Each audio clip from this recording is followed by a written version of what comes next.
Ceklik. Kan. Ayo. Sing anak anjing boyo tungkak. Tungkak. Makan kan sebagai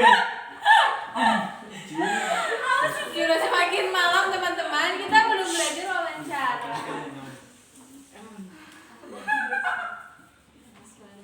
Assalamualaikum warahmatullahi wabarakatuh. Waalaikumsalam warahmatullahi wabarakatuh. Selamat malam. Malam. Terima kasih atas kehadiran teman-teman semua. Perkenalkan, saya Maharani. Saya akan membersamai kalian pada sesi diskusi kelompok pada seleksi penerimaan karyawan.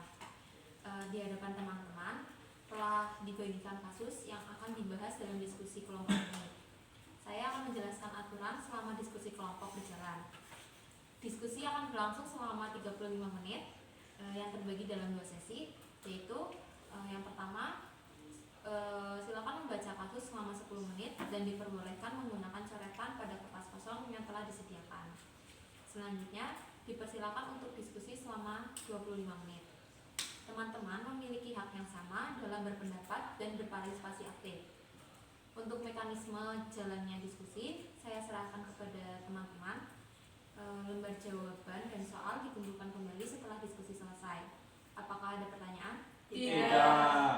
Jika tidak ada, silakan dimulai dari sekarang untuk membaca.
telah selesai, diskusi dapat dimulai dari sekarang.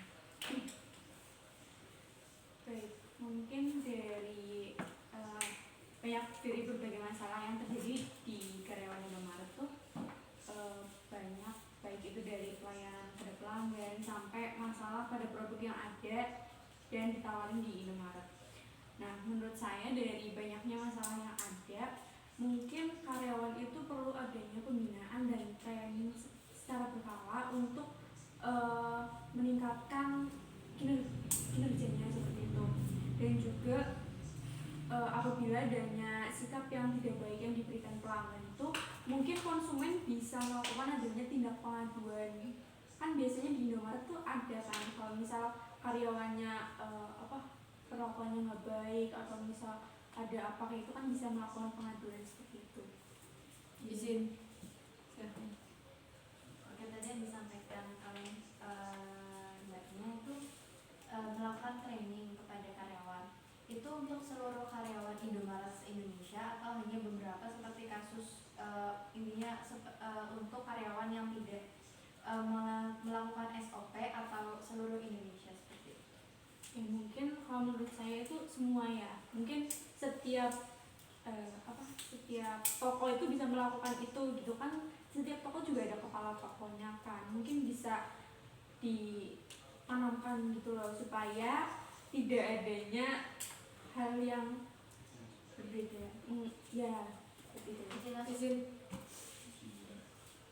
Mungkin dari kayak adanya pembinaan berkala gitu-gitu, saya setuju. Dan menurut saya juga harus diadakan inspeksi secara mendadak dari kepala tokonya. Kayak misal dia datang secara tiba-tiba ke toko itu, terus ngecek semuanya apakah itu berjalan secara kondusif atau tidak pekerjaan karyawannya.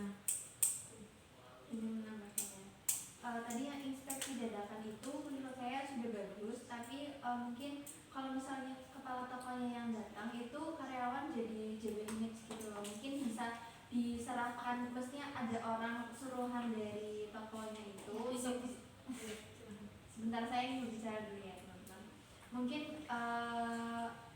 kepala tokonya meminta tolong orang lain yang tidak dikenal oleh karyawannya untuk datang lalu mengecek. Jadi itu secara objektif gitu, tidak dadakan seperti itu. Oke. Ya maksud saya itu seperti itu karena kan saya tadi juga tidak menyebutkan harus kepala tokonya langsung yang datang kan. Jadi itu kayak ya itu kepala tokonya yang nyuruh orang lain buat datang ke toko buat ngecek kayak yang di film SpongeBob kan kayak gitu kan, ada yang ngecek kelas Grab gitu. Nah, ini masuk. Setahu saya ya, kalau Indomaret itu untuk kepala toko dan inspektur kayak gitu emang ada, cuman mereka terpisah. Kepala toko ya kepala toko, inspektur ya inspektur.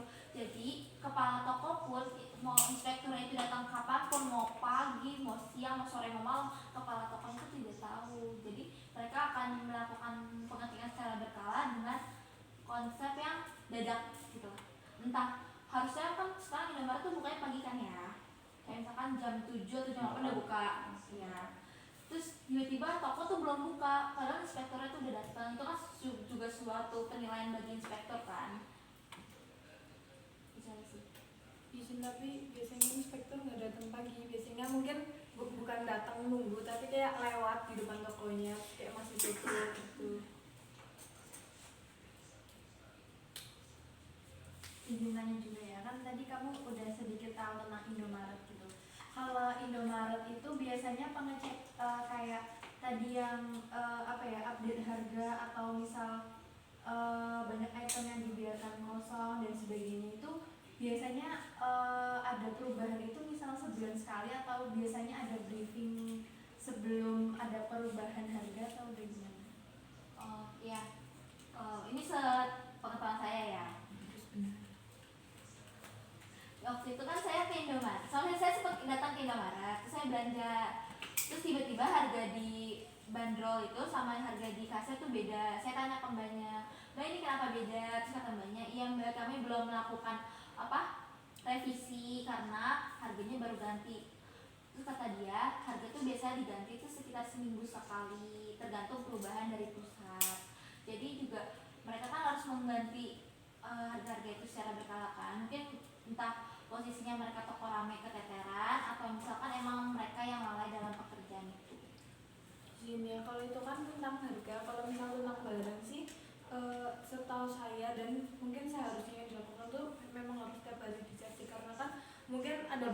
lagi diminati tuh kayak sehari itu habis, jadi misal malam atau sorenya udah harus restock lagi biar konsumen kan juga puas ada barang di situ dan pasti kayak udah percaya kayak oh barang-barang makanan-makanan yang lagi tren tuh ada nih di Indomaret sini gitu, jadi mungkin bisa meningkatkan konsumen yang datang ke situ.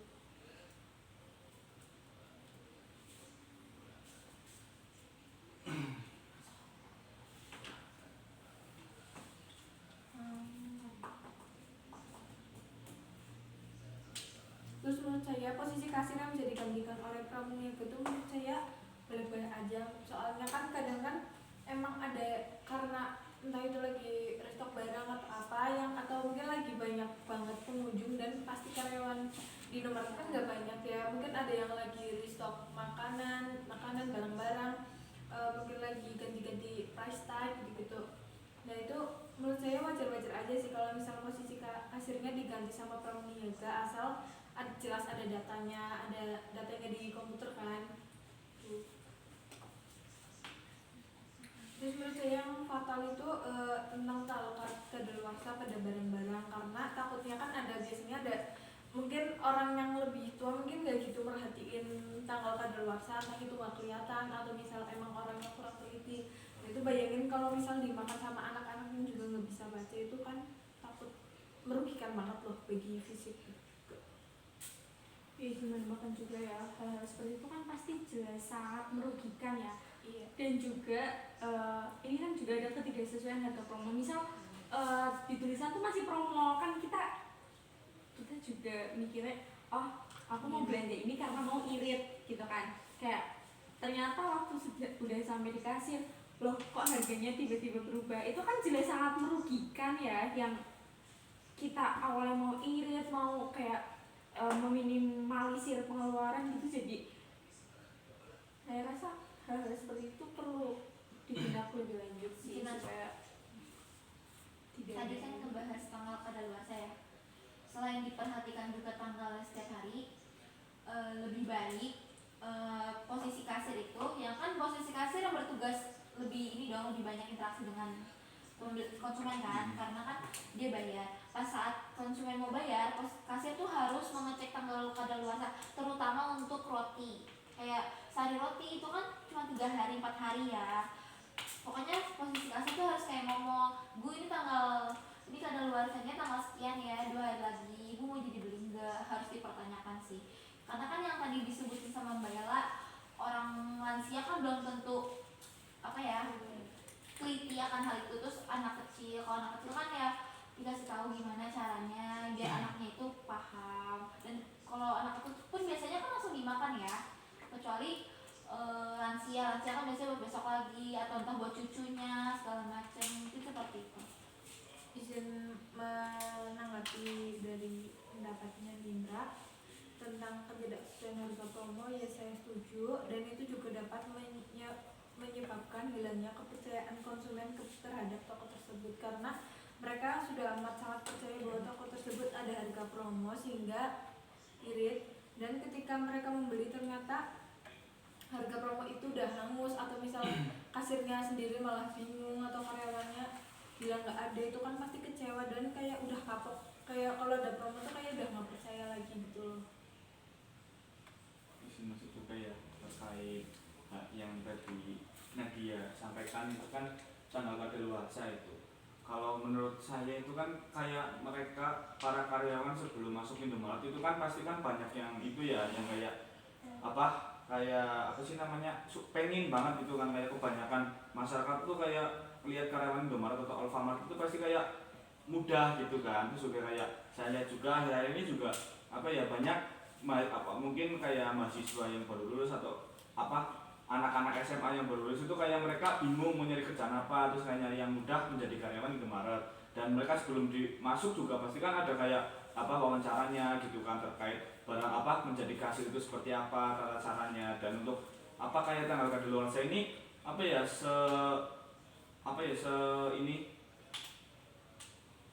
sepengalaman saya ketika saya beli di Indomaret pun kayak kebanyakan karyawan Indomaret itu lebih ramah gitu kan dibanding yang sebelah itu yang Alfamart gitu kan.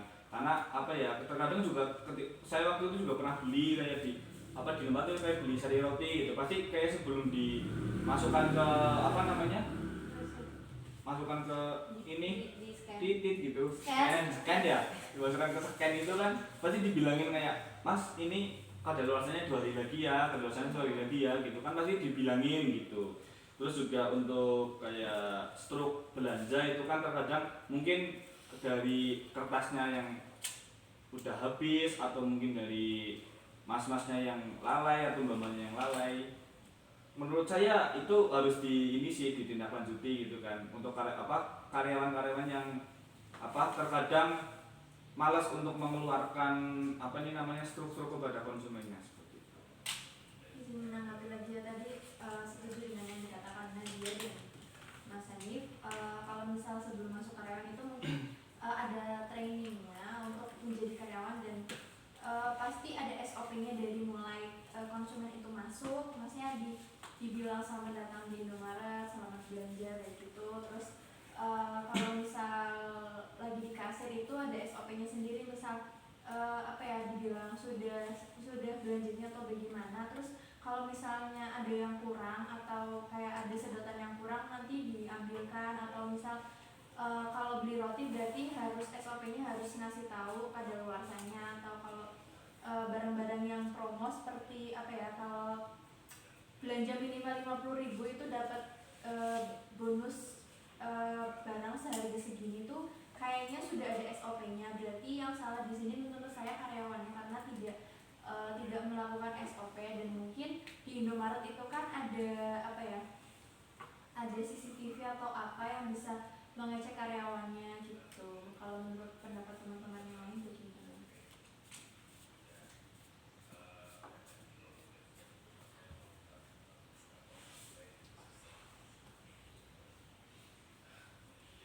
Ya, untuk teman-teman silakan menanggapi. Ya, silakan.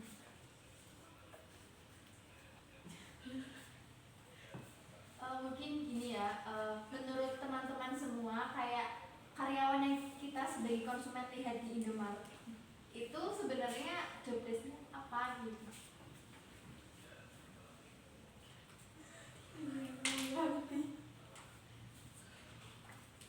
Mungkin job desk-nya yang pertama kan kayak pasti harus membuat konsumen puas akan pelayanannya, dan harus kayak mempromosikan barang-barang yang ada di situ, terutama mungkin barang-barang yang kurang diminati sehingga mendapatkan promo agar lebih diminati lagi oleh konsumen. Menambahkan juga ya, mungkin kayak job desk karyawan itu kan pasti tidak lupa dengan 3S gitu ya, senyum, salam, sapa gitu kan. Kadang kalau orang baru masuk itu kan kayak selamat datang di Indomaret Kak gitu kan. Terus ketika dia sudah membeli barang apapun pasti ada promo di depannya itu kan, pasti kayak contoh saya sebagai kasir gitu kan, kepada konsumen, Kak ini ada yang promo ini 5.000 atau berapa gitu kan, ada yang mau dibeli atau tidak gitu. Mungkin kayak misalkan konsumennya itu kayak, lah saya enggak mbak gitu, enggak mas gitu. Terus mungkin di situ kayak karyawannya itu kan, kasirnya itu kan pasti kayak ngomong ini lagi ya, kayak ngomong lagi, nawarin lagi nih, mbak ini beli yang ini sabun, atau mungkin kayak minuman ini beli 3 dapat 1, atau mungkin beli 1 dapat 3 gitu kan. Terus juga setelah mereka udah bayar pun, kalau saya lihat Indomaret sama Alfamart tuh pelayanannya itu lebih bagus Indomaret gitu kan. Kalau misalkan mereka lebih 200 perak pun atau 100 perak pun pasti dikembalikan gitu kan, kayak ini totalnya 38.800 gitu, pasti dikembaliannya misalkan memberikan uang 50.000, pasti mereka membalinya 11.200 gitu kan. Bener kan matematika saya ya? Iya. Nah terus kalau beda dengan job desk karyawan ketika bukan di kayak Indomaret atau Alfamart gitu kan, kayak di SRC atau mungkin di minimarket yang lain itu kan, kadang misalkan kembalian 200 perak nggak ada kan, pasti mas kembaliannya permen ya atau apa gitu kan. Mungkin seperti itu job desk karyawan di Indomaret. Izin menambahkan juga ya, menurut saya job desk dari karyawan Indomaret itu sendiri ya, yang pertama melayani pelanggan ya, dengan tadi kalau misal mau minta tolong dia ditunjukin barang yang ini tuh gimana ya mbak, kayak gitu kan. Terus mempromosikan produk, kalau misal ada promo dibilangin kayak gitu. Terus abis itu dia memberikan kayak apa ya, kepercayaan kepada pelanggan supaya pelanggan juga puas gitu loh, jadi memuaskan pelanggan kayak gitu kan, seperti itu. Dan juga tadi menanggapi yang Mas Hanif ya, buat kalau misal di Indomaret kan kadang ada pembelian 200 perak atau kayak gitu kan, itu biasanya kan ditawarin ya mau buat apa, buat donasi. ya donasi gitu. Itu tuh sebenarnya Iya, buat sedekah kan, donasi anak yatim atau mungkin bencana gitu kan. itu sebenarnya beneran buat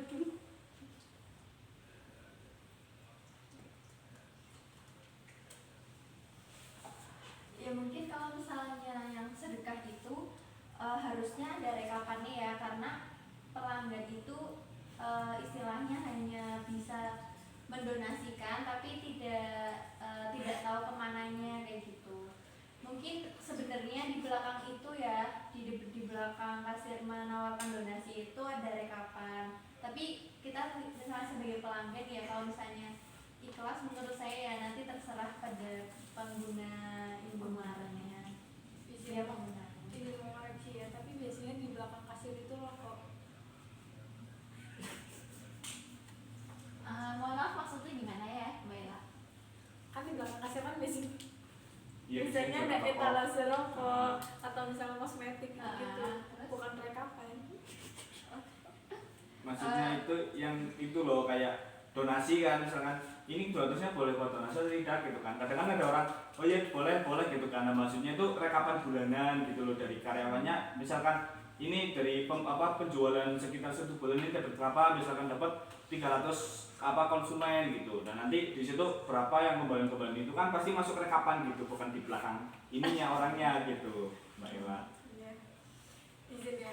Tapi menurut kalian nih, kayak misal kita ada kembalian 100 perak atau 50 perak tuh, misal ada konsumen yang nggak mau tuh gimana, kayak harusnya kan emang perlu ya kasir ngomong kayak ini buat donasi ya Kak, padahal tuh dia tuh nggak mau. Tapi kalau ngomong kayak nggak mau, nggak enak, soalnya misal belakang ada yang lagi antri, terus kayak takutnya ngomong kayak ini 200 perak nggak mau sih buat donasi gitu loh. Padahal kan ya namanya orang kan udah bilang mungkin 200 peraknya buat genepin jadi 100.000 atau 1 juta, siapa yang tahu. Oke, mungkin izin masuk ya. Biasanya kan kasir nanya ya, kayak Mbak ini 100 peraknya boleh didonasiin juga gitu kan. Kenapa kasir menanyakan itu juga? Dan kalau misalkan emang orang itu minta kembalian pasti dikasih. Cuman kasir kan nyari uang receh pun dia harus turun sendiri ya, maksudnya nggak difasilitasi dari perusahaan kayak nanti setiap hari tuh di stok uang segini, enggak, tapi mereka yang nyari. Nah makanya dia juga kadang menanyakan ini boleh didonasiin enggak, karena uang recehannya tuh juga nggak ada. Kayak kembalian perintil kayak 100-200 tuh susah kan kalau mau nuker di warung pun. Mungkin karena itu juga, kecuali bagi orang-orang yang cardless ya, yang pakai kartu, dana dan macam-macam, itu pasti nggak mungkin diminta donasi karena kan udah genep gitu kan, udah bayar langsung saat dipencet sekian nominalnya udah selesai. Mungkin sih seperti itu ya pendapat saya. Izin tanya ya, kalau misalkan uang lebaran itu ditawarkan untuk sumbangan, itu bentuknya rekening atau cash gitu? Kalau itu saya kurang tahu, tapi mungkin soalnya kan kadang kalau kalian perhatiin ya, di depan Indomaret itu kan ada kotak yang buat kayak sumbangan gitu kan. Amal. Iya, kayak macam amal. Terus kadang di dekat kasir atau di apa sih tempelan gitu ada gambarnya mereka donasi seperti itu. Dan bahkan iklan-iklannya pun mereka amalkan ya, semoga aja itu benar-benar tersalurkan dengan baik. Tapi kan biasanya nggak semua Indomaret ada, soalnya aku nggak pernah menemui ada Indomaret ada kotak amalnya begitu. Nah, izin masuk ya, izin menanggapi terkait pertanyaan Rio sama si Ella ya. Kalau menurut saya itu ada 3 perspektif sih. Kalau menurut saya, yang pertama itu kan ada waktu dulu kan sempat ada berita yang dimana ketika mereka para karyawannya meminta kembalian misalkan ini 200-nya boleh buat donasi atau apa gitu kan, itu malah ada oknum karyawan yang di mana di situ malah di ini loh, malah dimasukin ke kantong sendiri gitu. Dulu sempat ada. Terus juga menurut apa yang tadi benar kata si Nadia, saya juga pernah menemukan di Alfa sama di Indomaret itu kayak ada kotak amal gitu, dan di situ juga ada sudah tertera gitu kan untuk mungkin apa untuk korban bencana atau apa gitu. Dan yang ketiga, saya dulu itu pernah dibilangin sama salah satu ustadz saya waktu saya mondok itu, Alfa itu kan produknya kan dari orang non Islam gitu ya, orang kafir ya, dan itu pun katanya kalau kita apa dimintai untuk kembalian 200 atau berapa perak pun mending ditolak gitu, karena kalau menurut pandangan dari apa menurut pandangan ustadz saya itu katanya meskipun kembalian 200 atau 100 perak itu katanya di apa bukan untuk didonasikan apa ke korban bencana atau mungkin ke kaum duafa gitu, tapi dipergunakan untuk membeli kayak apa, maksudnya kita mendukung, maksudnya kan kita orang Islam gitu kan, mendukung orang-orang kafir untuk memerangi kita gitu loh. Maksudnya kayak misalnya 200 perak gitu, misalkan dalam 1 bulan ada total kembalian yang diberikan dari apa konsumen ke karyawan itu kan misalkan total 2 juta gitu ya. Nah, itu kata ustadz saya itu malah disalurkan ke orang-orang kafir untuk membeli senjata-senjata yang dimana di situ kayak dulu kan rame Israel sama Palestina tuh kan. Nah, itu katanya. Izin bertanya kepada Mas Handit, biar tidak ada rancu atau konflik lagi, mungkin takutnya ada orang yang salah paham gitu. Mas Handit pernah tanya nggak sama ustadznya informasi tersebut itu dari mana? Takutnya kan kita kan dia namanya orang kan masing-masing, takutnya ada yang ngerasa tersinggung atau gimana gitu, jadi kan harus tahu kebenarannya juga. Nah, izin menjawab ya, itu kan waktu dulu SMA kelas berapa ya, SMP kelas 1 atau kelas 2 itu tuh apa ya, kayak saya kan belum menahu tentang itu ya, kayak maksudnya belum terlalu kritis gitu terhadap apa yang apa guru-guru sampaikan gitu kan, kayak kita menanggapi apa gitu kan. Lah itu tuh kayak mereka cuma kayak ngomong, karena ini kan Alfa itu kan produknya kan dari orang non Islam gitu kan, non Islam itu kan kafir gitu kan. Nah itu maksudnya produknya itu yang dari orang Kristen. Nah itu maksudnya uang 200-nya itu yang diberikan untuk franchise-nya, yang punya franchise-nya begitu.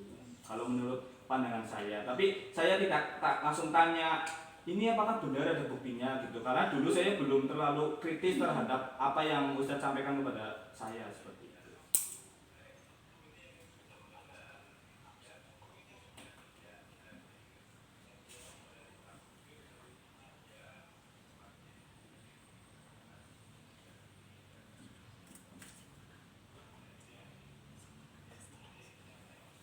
Oh ya udah baik. Tadi kan ngomongin itu ya, maksudnya ngomongin donasinya, jadi ngomongin donasinya kemana? Alangkah baiknya jika kita emang niatnya baik, ya udah kita ikhlas cinta kemana bentuknya. Tapi kalau misalkan emang kita nggak ikhlas, lebih baik diminta. Terus untuk permasalahan ini, memang harus ada maksudnya gimana ya? Evaluasi yang ketat ya, apalagi dari inspektur, kan inspektur pasti setiap kontrol dia selalu memberikan catatan apa aja yang minus di mana, apa aja kekurangan para karyawan, dan pasti inspektur memberikan teguran kepada kepala toko, lalu kepala toko menyampaikan kepada karyawan-karyawannya atau rekan-rekannya, mungkin seperti itu. Lebih dibina dan disinkronkan aja gitu loh antara kepala toko dan karyawan-karyawannya agar tidak terjadi ya temuan masalah-masalah lah ya di toko tersebut, dan untuk mensejahterakan toko biar sama-sama enak antara karyawan dan atasan. Mungkin seperti itu sih pendapat saya. Ya, terima kasih atas partisipasi teman-teman semua. Setelah ini akan ada sesi selanjutnya, silakan untuk